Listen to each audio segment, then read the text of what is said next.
Bonjour et bienvenue sur notre antenne, sur notre chaîne Nous Entrepreneurs. Aujourd'hui, j'ai le plaisir de recevoir Quentin Jamrosic. Est-ce que je l'ai bien prononcé, Quentin?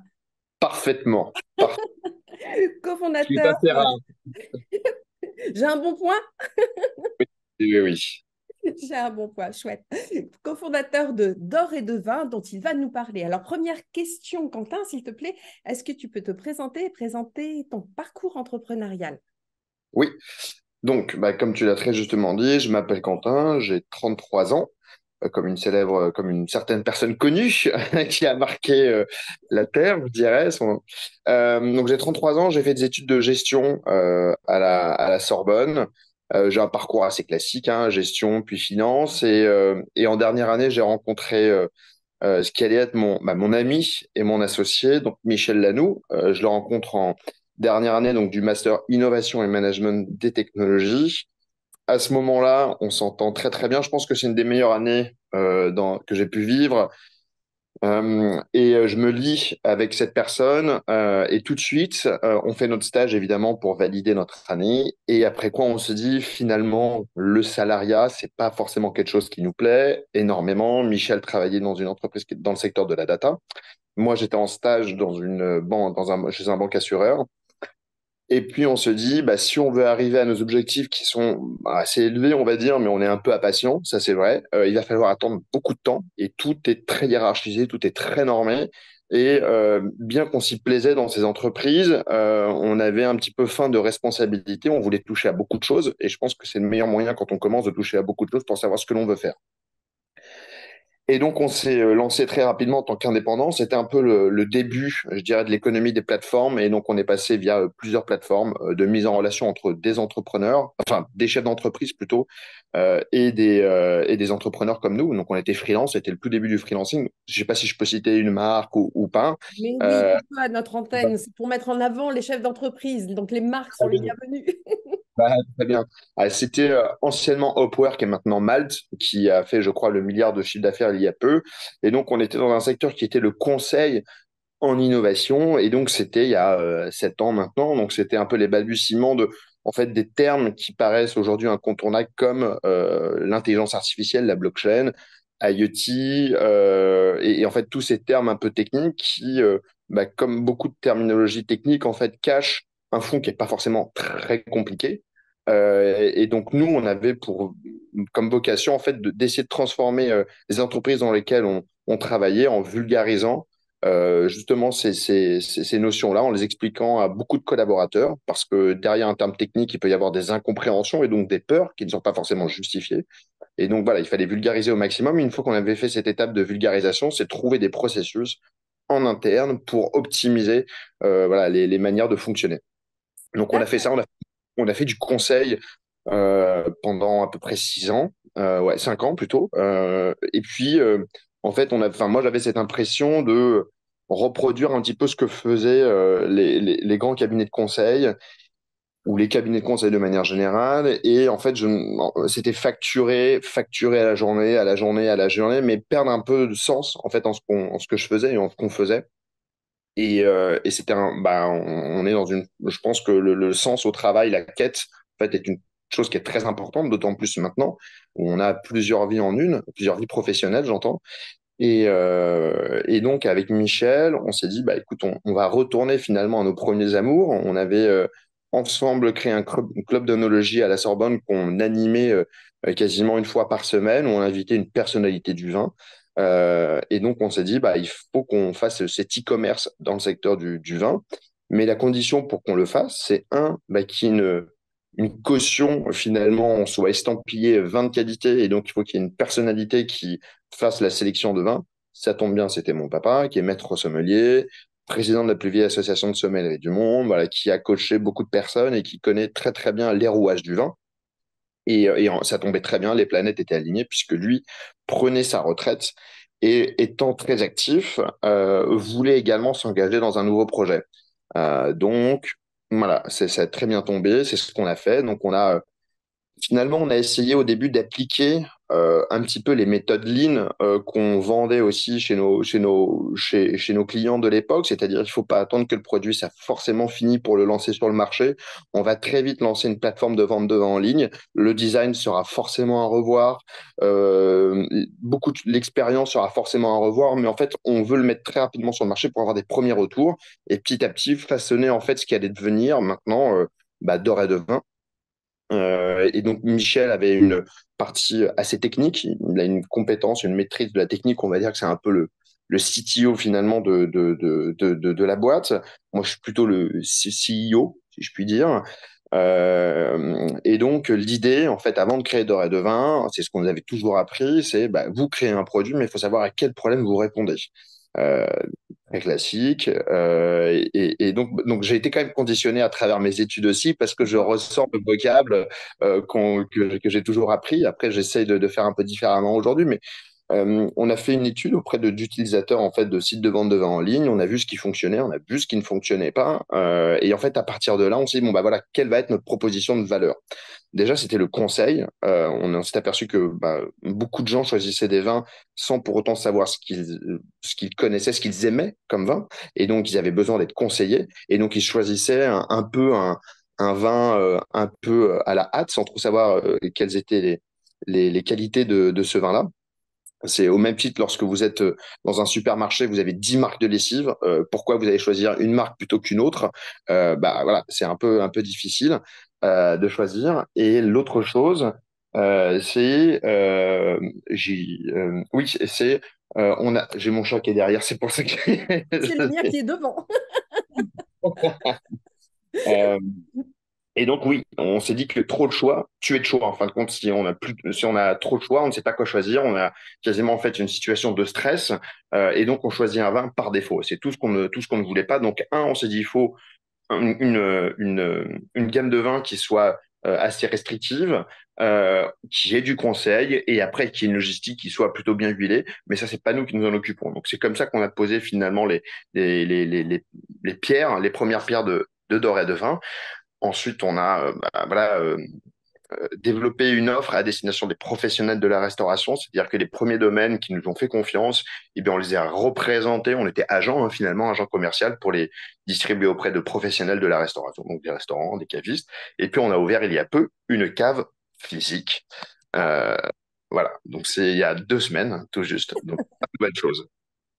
Eh bien, écoute, moi, il y a plusieurs choses qui m'ont interpellée dans ce que tu m'as expliqué. La première, c'est que tu es très méthode américaine. Vous êtes très, avec Michel, méthode américaine, apprend, se tromper vite, parce qu'en fait, ceux qui connaissent le marché, eh bien, ce sont les consommateurs et c'est eux, en fait, qui vont dire ce dont ils ont besoin et donc rectifier rapidement, donc lancer rapidement un produit, voir sur le terrain et l'améliorer de façon à être réellement collé aux attentes et aux besoins Ouais. de ceux qui sont les clients. La deuxième chose, c'est que vous avez une entente qui date en fait il y a de nombreuses années.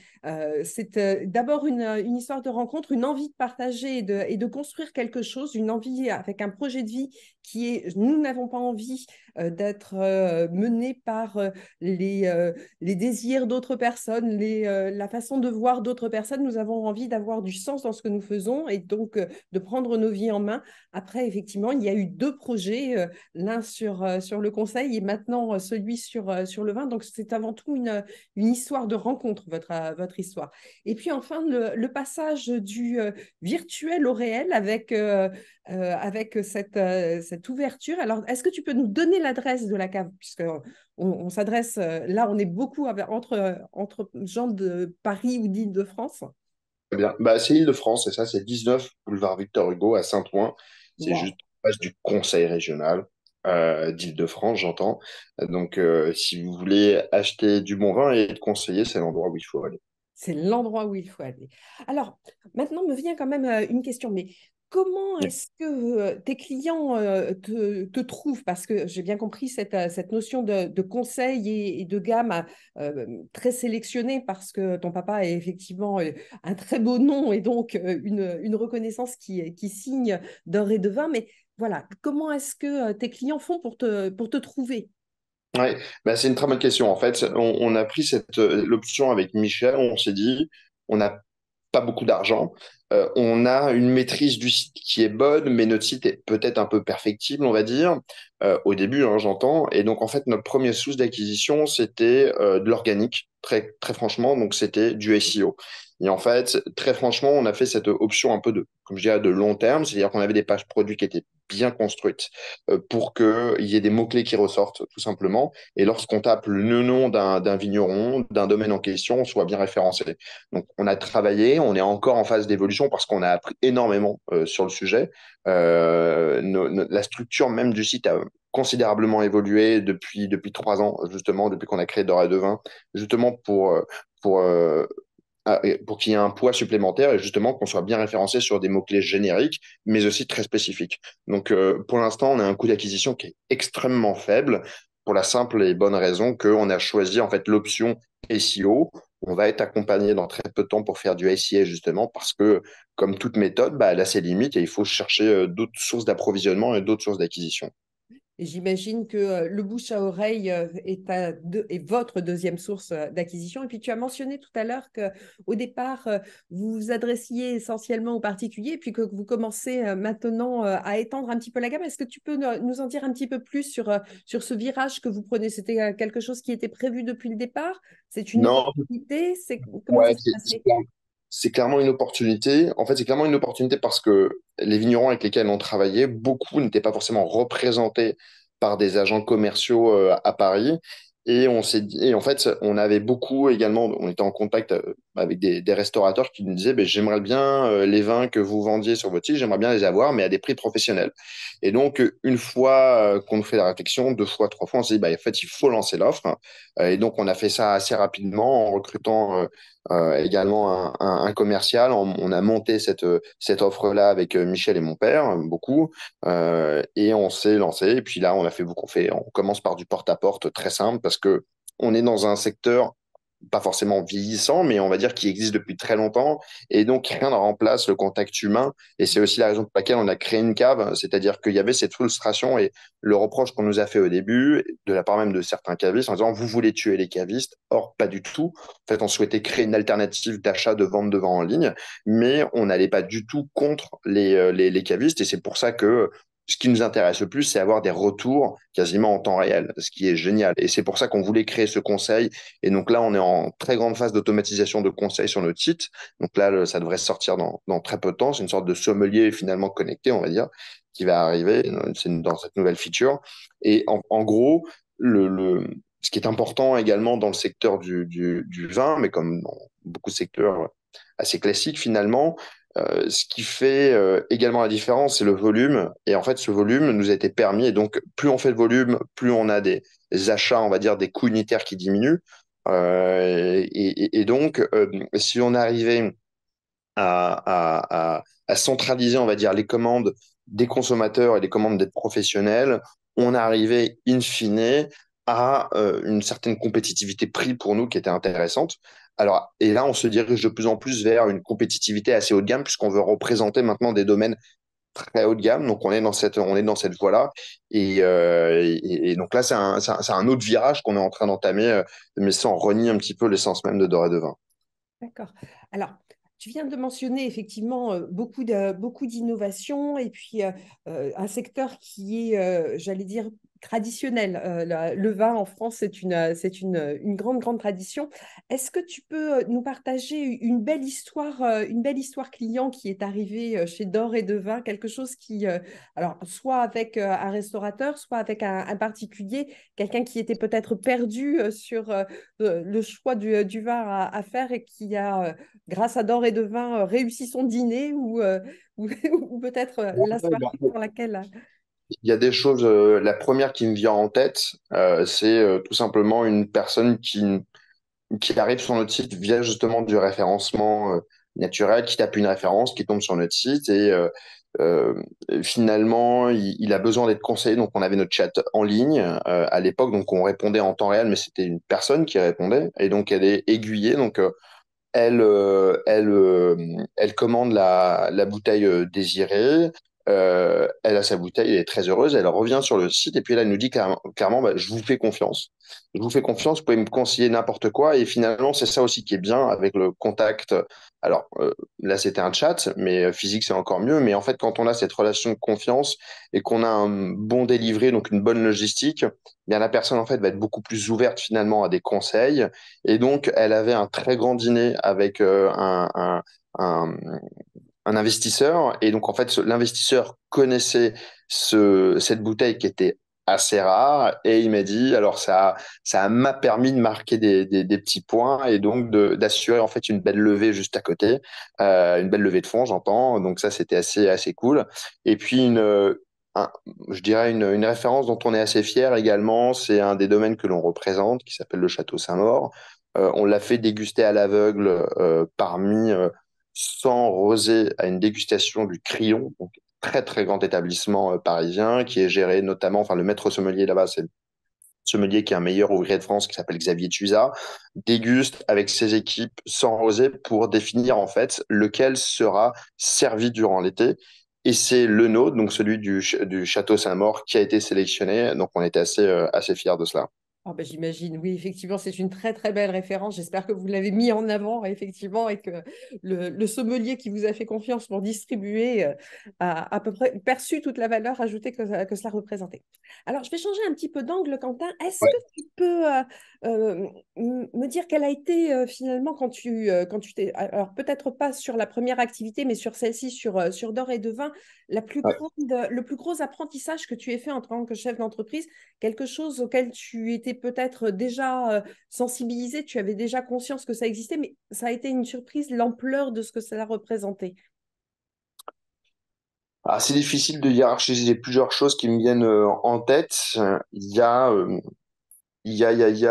déjà le management. En fait, c'est comment est-ce que, notamment au début, on commence, on a très peu de fonds.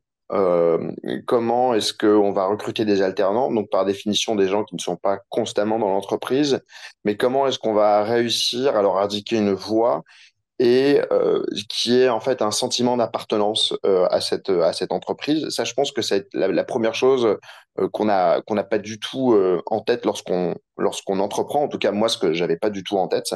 Et donc, on essayait, on avait à peu près six alternants. Et en fait, c'est qui travaillaient ou non ensemble.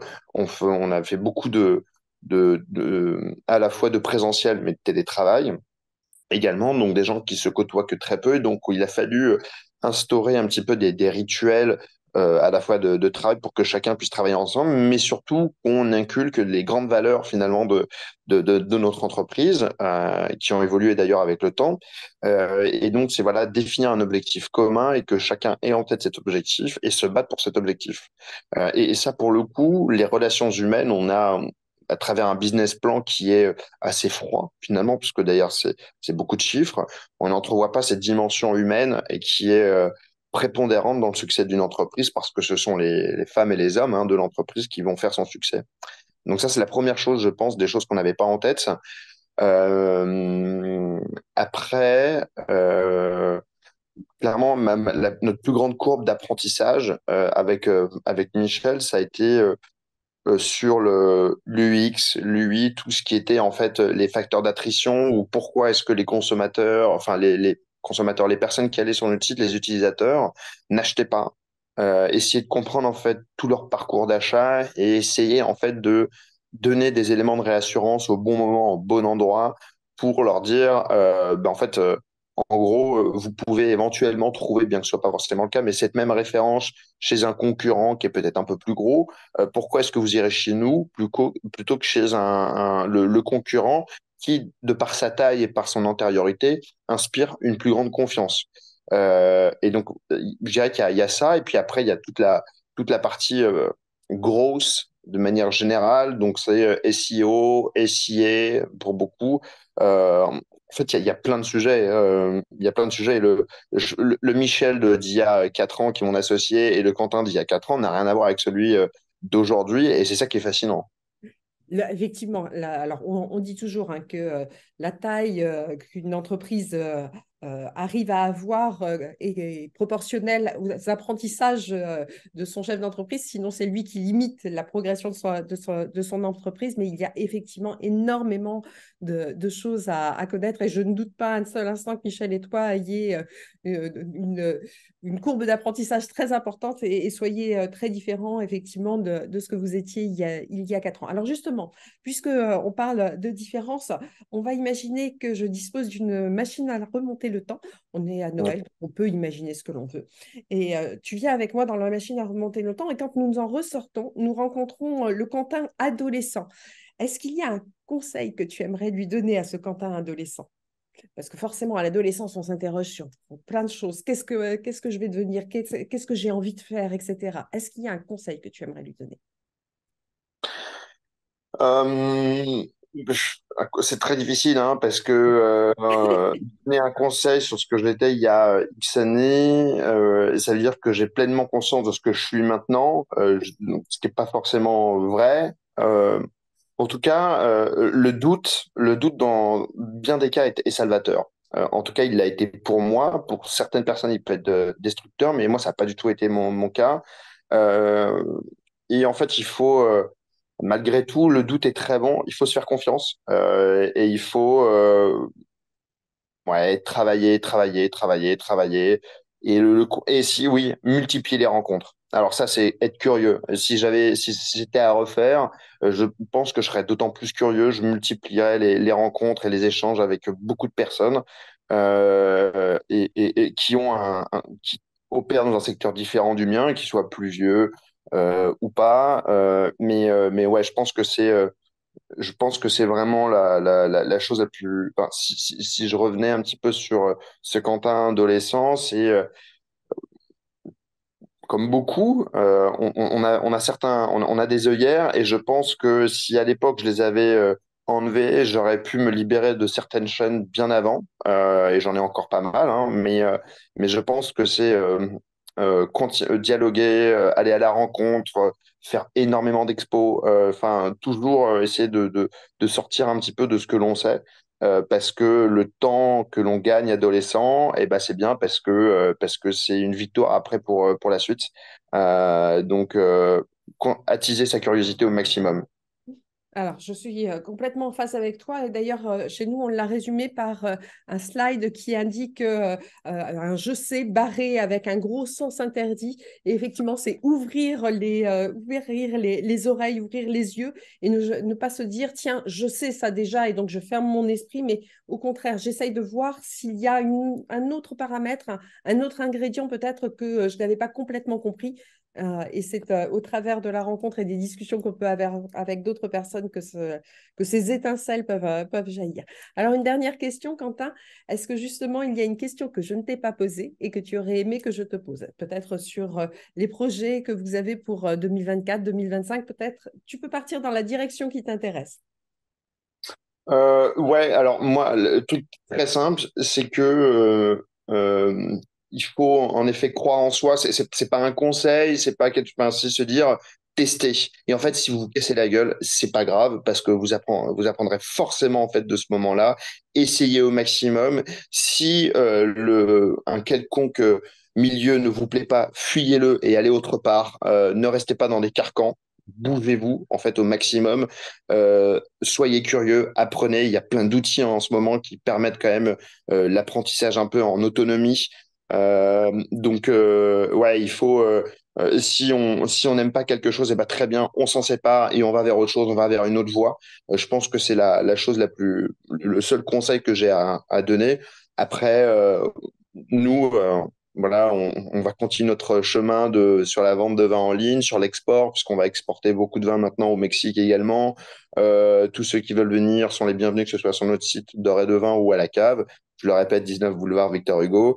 Et puis s'il y a des gens qui veulent discuter, s'il y a des gens qui ont des doutes sur l'idée d'entreprendre et qui veulent avoir des retours d'expérience. Moi, je crois beaucoup en des retours d'expérience parce que je pense que on a plus ou moins des mentors et c'est ces mentors-là qui vont vous enlever finalement ce frein à l'action et donc il faut pas hésiter à demander à certaines personnes parce que moi, j'ai pendant très longtemps J'ai pas osé demander à certaines personnes parce que c'était peut-être par fierté ou par pudeur. Et finalement, lorsque je me suis permis de le faire, j'ai énormément appris et c'est ça qui a levé beaucoup de barrières. Donc, allez-y. Et puis, même si la personne n'est pas disposée à vous répondre, eh bien, il y en aura forcément une qui le sera et qui vous guidera. Et donc, après, à vous de faire un gloubi-boulga, un goubli-goulga avec vos propres valeurs et puis celles que vous estimez être bonnes chez les personnes que vous rencontrez. Soyez vous-même et osez demander. Effectivement, les gens qui ont vocation à être finalement devenus des mentors, ce sont des gens qui aiment partager. Ce sont des gens qui sont fiers justement de pouvoir aider d'autres personnes parce que ce sont des gens qui ont dépassé le stade où l'on lutte pour accomplir quelque chose et qui voudraient qu'il y en ait d'autres qui accomplissent. Donc, ils sont très friands de partage. Je suis totalement en phase avec toi encore une fois. Merci Quentin pour cette belle interview. Écoute, nous sommes à quelques jours de Noël. Donc, je vais te souhaiter un joyeux Noël, Bon, beaucoup de bonheur pour 2024 et nous nous retrouvons bientôt pour de nouvelles interviews. Bonne journée. Au revoir. bonne journée, à bientôt, bonne fête. Merci.